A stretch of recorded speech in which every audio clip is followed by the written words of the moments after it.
Hello everyone, मैं आपका दोस्त विवेक और आज के इस वीडियो में मैं आपको बताने वाला हूँ low risk investment option in stock market. Stock market में भी बहुत सारे ऐसे तरीके हैं जिससे आप कम से कम रिस्क लेके अच्छे अमाउंट को जनरेट कर सकते हैं। अगर आप स्टॉक मार्केट में न्यू हैं और आप कम से कम रिस्क लेना चाहते हैं तो आप इन सारे मेथड्स को यूज़ कर सकते हैं। स्टॉक मार्केट में भी बहुत सारे ऐसे ऑप्शन हैं जिनमें आप पैसे इन्वेस्टमेंट करके अच्छे रिटर्न्स को जनरेट कर सकते हैं। इन सारे ऑप्शन में आपको रिस्क बहुत ही कम होता है, ऐसे बहुत ही कम चांस है कि आपके पैसे डूब जाएं। इनमें से जो सबसे पहला ऑप्शन है, आप CDSL और NDSL के स्टॉक्स को बाई कर सकते हैं। अगर आप गूगल करेंगे CDSL शेयर और NDSL शेयर, आप इनके लास्ट 5 ईयर के अगर ग्राफ को देखेंगे तो इन्होंने कभी भी माइनस में रिटर्न नहीं दिया हुआ।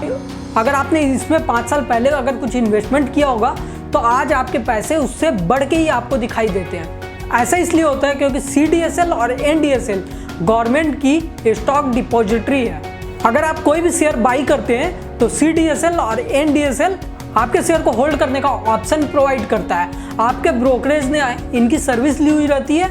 आपके शेयर्स खरीदने के बाद आपके शेयर इनके डिपॉजिटरी में रख दिए जाते हैं। जब तक स्टॉक मार्केट चलेगा, मार्केट में ब्रोकर होंगे, आप कहीं से भी शेयर खरीदें, इस कंपनी को प्रॉफिट होगी। तो मेन रीज़न ये है, इस कारण CDSL और NDSL के शेयर में गिरावट हमें कभी नहीं देखने मिलता है। अनदर ऑप्शन होता है index fund. Index fund like Nifty और बैंक निफ्टी इंडिया के मेजर इंडेक्स है।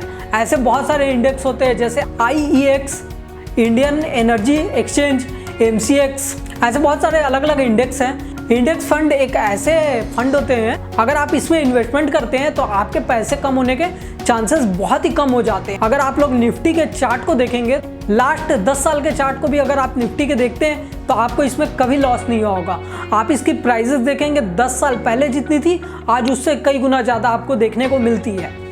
ऐसा इसलिए होता है क्योंकि इंडेक्स फंड जो भी होते हैं किसी सेक्टर पे बनाए जाते हैं या मार्केट के टॉप कंपनीज पे बनाए जाते हैं। जैसा कि निफ्टी 50 है, इसमें इंडिया के टॉप 50 कंपनी को लिया गया है। बैंक निफ्टी को अगर आप देखते हैं तो इसमें इंडिया के सारे बैंक शामिल हैं। अगर निफ्टी की हम बात करते हैं तो इंडिया के टॉप 50 कंपनी जैसा परफॉर्म करेगी उसके अकॉर्डिंग निफ्टी 50 की प्राइसेस डिसाइड होती है। अगर कोई कंपनी खराब परफॉर्म करती है, उसके जगह अगर अनदर कंपनी अच्छा परफॉर्म करती है तो इंडेक्स फंड उसे रिप्लेस कर देती है, जिसके कारण निफ्टी की वैल्यू कभी आपको कम देखने नहीं मिलती। इंडेक्स फंड इन्वेस्टमेंट का एक ऐसा ऑप्शन होता है जिसमें आपको प्राइसेस कम देखने के लिए कभी भी नहीं मिलती है। अनदर सेक्टर होता है मोनोपोली स्टॉक्स। ऐसे कंपनी जिनका मार्केट में एकाधिकार है, जैसे कि हम बात करेंगे IRCTC।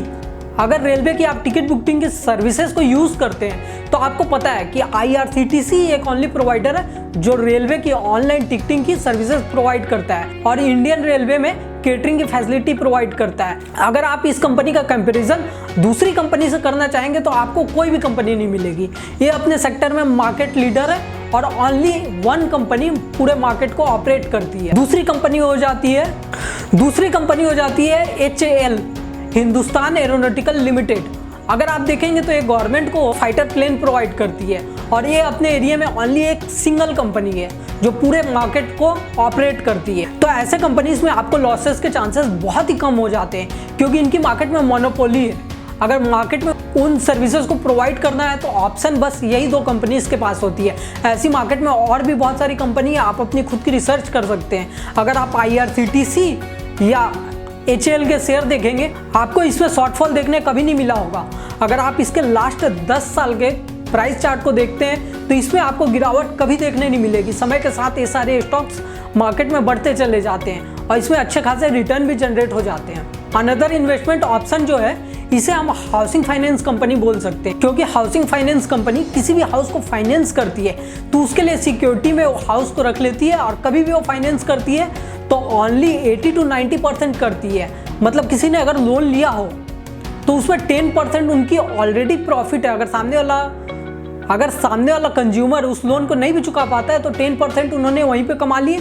बाकी 3, 4, 5 साल बाद पैसे देने के बाद अगर वो डिफॉल्ट करता है तो कंपनीज को उतने पैसे और उसकी प्रॉपर्टी भी मिल जाती है, जिसके कारण हाउसिंग फाइनेंस कंपनी में लॉसेस के चांसेस बहुत ही कम हो जाते हैं। आप देखेंगे HDFC, जो कि इंडिया की सबसे बड़ी हाउसिंग फाइनेंस कंपनी है। आप HDFC के लास्ट 10 साल के शेयर्स की चार्ट को देख सकते हैं। इसमें आपको गिरावट कभी देखने नहीं मिला होगा।